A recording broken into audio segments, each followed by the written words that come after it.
Tignan nyo naman yung daanan dito, sir. Napakatindi.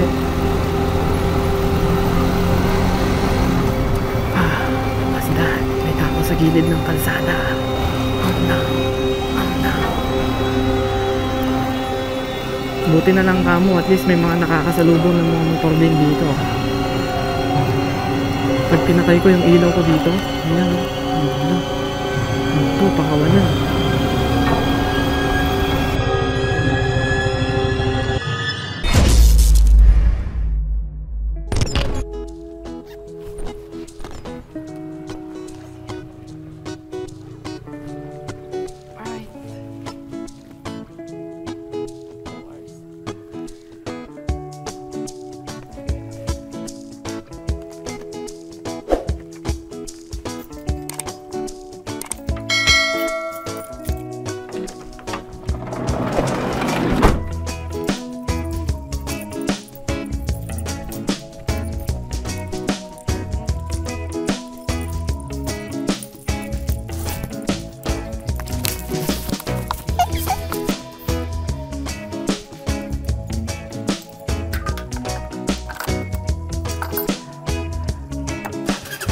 Nope.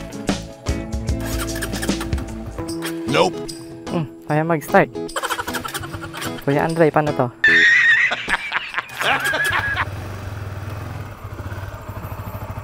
Cold start, medyo mahirap siya mag-start. Hindi ko alam kung anong model to. CBR 150 version 2. Pero hindi ko alam kung anong year model. I'm back again with the Honda CBR. Kasama yung mukha kong pawisin. 15,420 odometer. Bata pa to. Baka ito yung 2015 model na Honda CBR version 2. Kaparehas nung Honda CBR ko na kulay itim. Alright.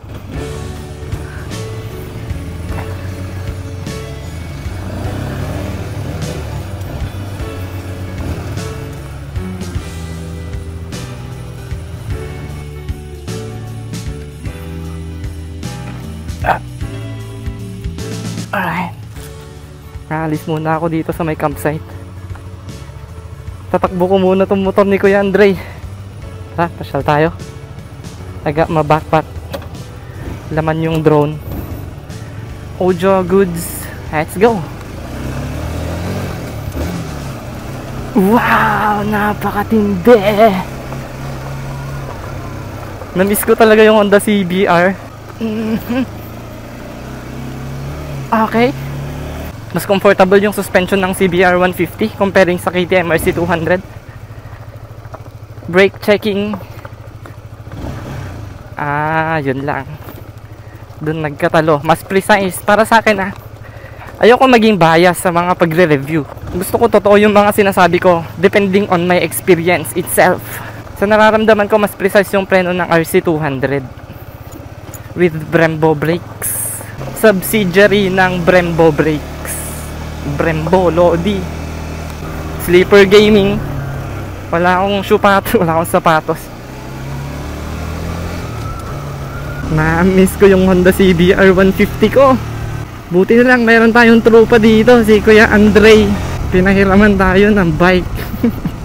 Pag may mga bago akong motor na hinahawakan, hindi na mawawala yung comparison sa mga dati kong hinahawakan din. Sa mga dati kong nira-rides. Like for this one, since this is a 150cc, parang nakukulangan ako sa torque niya comparing sa RC200. Pero nakakamiss pa rin. Ulitin ko na naman, ito yung mga bike na napakabait pag minamaneho mo siya. Hindi siya ganun kaingay, parang hindi siya ganun katapang. Mabait siya, pero kung ginalit mo, magagalit din siya. Like, parang ganun, no? Dala ko yung bag ko kasi may dala akong drone. Maghahanap lang ako ng spot dito sa may Alaminos para kumuha ng shot. Parang may doubt kapag ginaapakan ko yung preno. Pero napakasarap hatawin.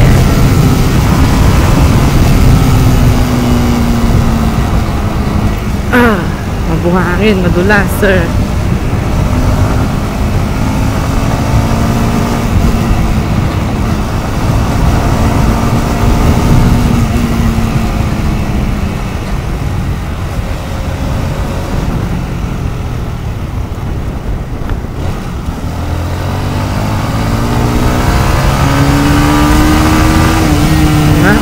sarap!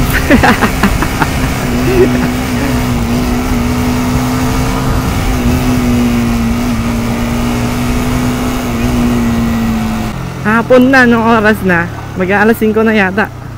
Hindi, alas 5 na, 5:26. Saan kaya dito may gasoline station? Full tank ko na lang tong motor niya kasi pinahiraman niya tayo. Nasa 3 bars to. Uy, ninja.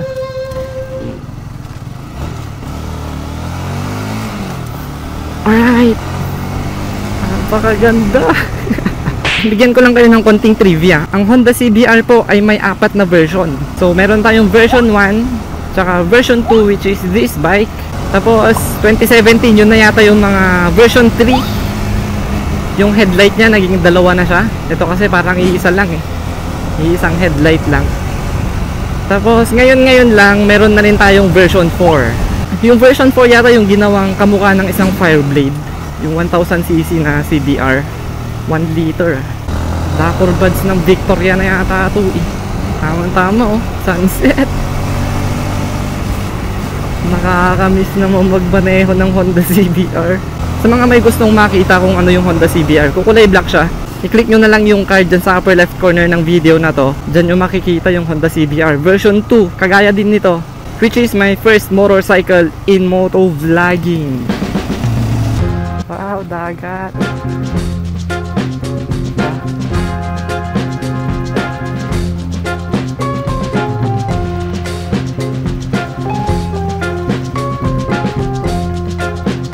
Flex natin tong motor ni Kuya Andre sa drone.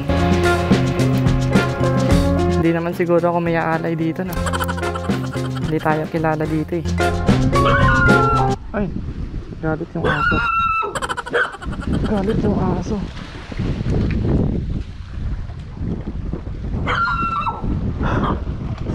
Sana bumalik tong drone.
Ganto yung Honda CBR ko. Ay nako, on headlight.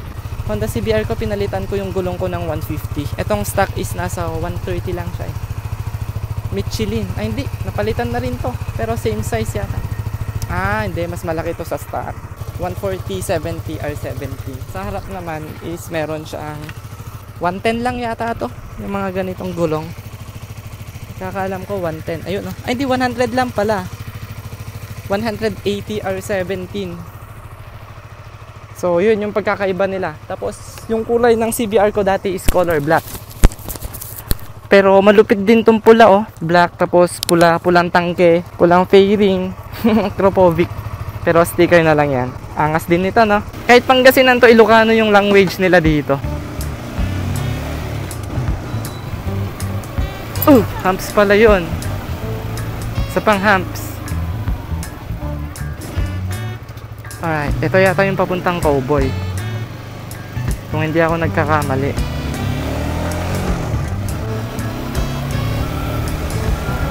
Rico, sinampal ako ng ano dun ah. Langaw.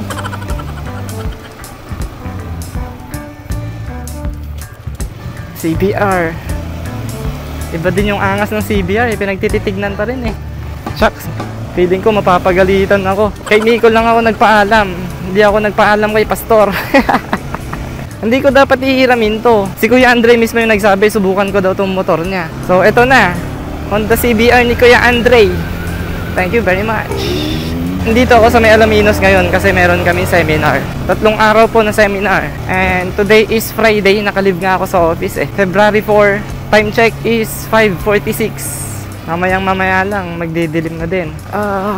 Sana kilala nila dito si Giselle. Tinutulungan niya ako sa YouTube channel ko, kaya bibigyan ko lang siya ng token for appreciation. Aldrin pala to eh. Pinahiram sa akin ni Kuya Andre. Kaya kamusta?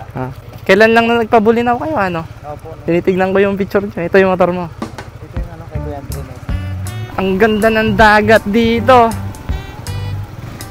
It doesn't fail to amuse me. Shucks, yun lang, may aso. Sana hindi tayo habulin ng aso dito. Wag naman sana, buddy. Ay!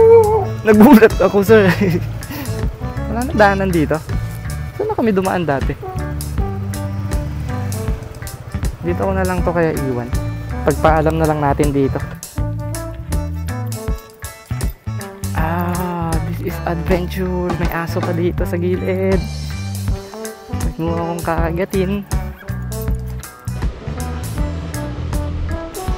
Picture taker para may remember.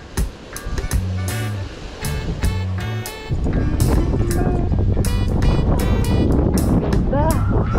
Android Island.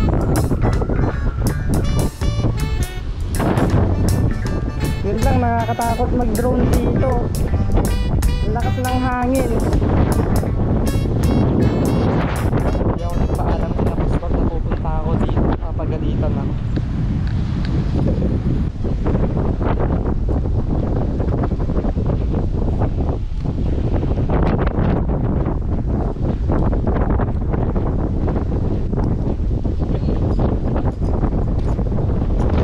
Yun lang, nagko-compass error na siya.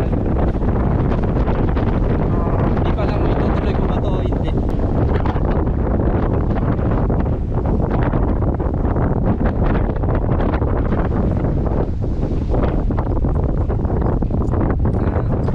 Mission failed tayo. Hindi ko maayos. Nagko-compass calibration siya tignan. Time check is 6:05. Magdidilim na rin. Balik na ako doon.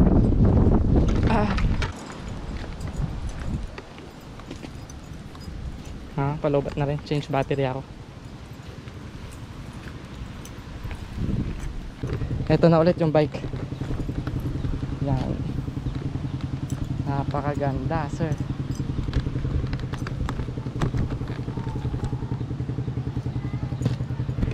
Kulay pulang Honda CBR.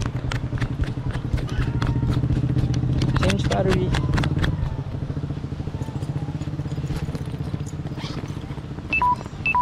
Sayang, hindi ako nakapag-drone shot pero nakakatakot din. Napakalakas nung hangin tapos nag-e-error yung drone bigla nung nandito na ako. Huwag natin pipilitin, baka pumayag. Hello. Hello. Daming aso, sana hindi ako habulin dito. Hello. Ang daming bata. Ang cute.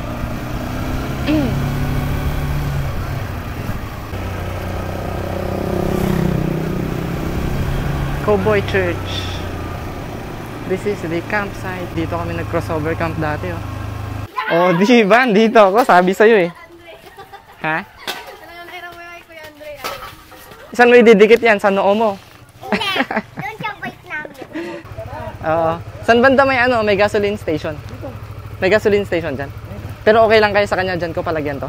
Tanungin natin kung ang premium yun. No, malamang premium or blaze siguro to. Pero kung yung mga Petron Shell ganyan meron ba dito? Malapit? Sa Paradise, Telbang. Malayo pa yon. Lalagpas ka ng ano kaya dun sa papasok nila Pastora. Lalagpas ka pa dun. Bolo Beach, lagpasan ko pa yan. Lalagpas ka pa. Malayo nga. Malayo. May sticker pa ako dito, men, no? Ubusin nyo na to. Pumigay sa tropa. Kaya pahinga na. Sige. I-ano mo sana yung Raider niya, kaya lang. Sabi nga nyo, 200cc daw, kargado daw yun. Oo, talagang bumubuhatin niya. Yung sa'yo, kargado din. O driver ang kargado. Sige, balik na ako, magdidilim na. Sige po, ingat po. Sige, brothers. Napakaganda ng suspension niya. Na-appreciate ko tong may malambot na suspension. So yeah. Ito na yung papuntang Telma. Pero hanap muna tayo ng gasoline station.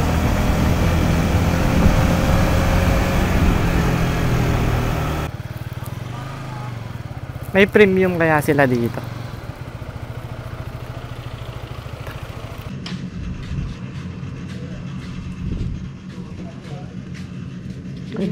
Hmm, 500 siguro. Okay, balik na tayo ng Telbang. Tignan nyo naman yung daanan dito. Napakatindi.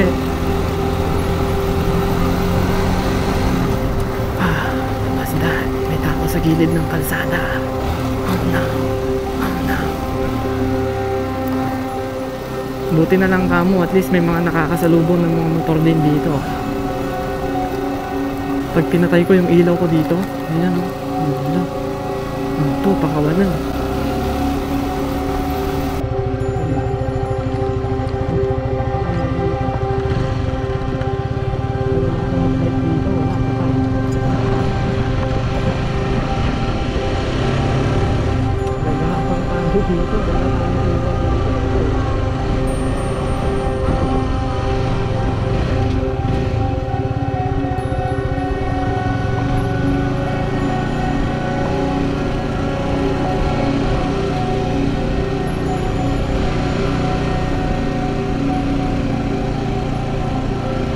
Pinuntahan ko din. Doon pa may pinuntahan ko. May bago na sinalo dito sa motor. Ano yung sabaw ko?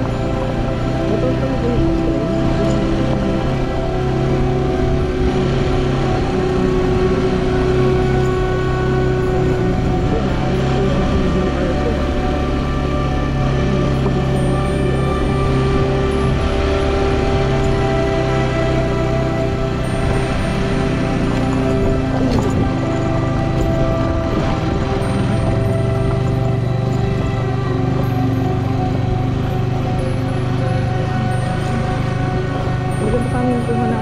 na ko yung front camera ko.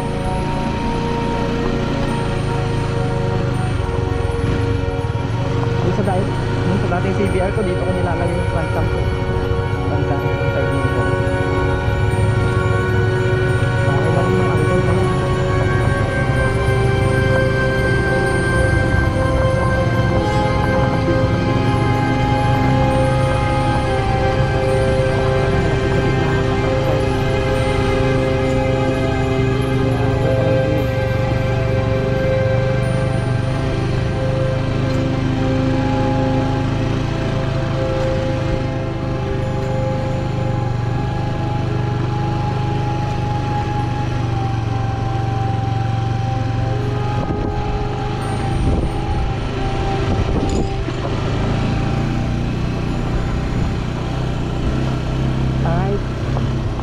The campsite, JHM campsite. So that, thank you Lord, successful.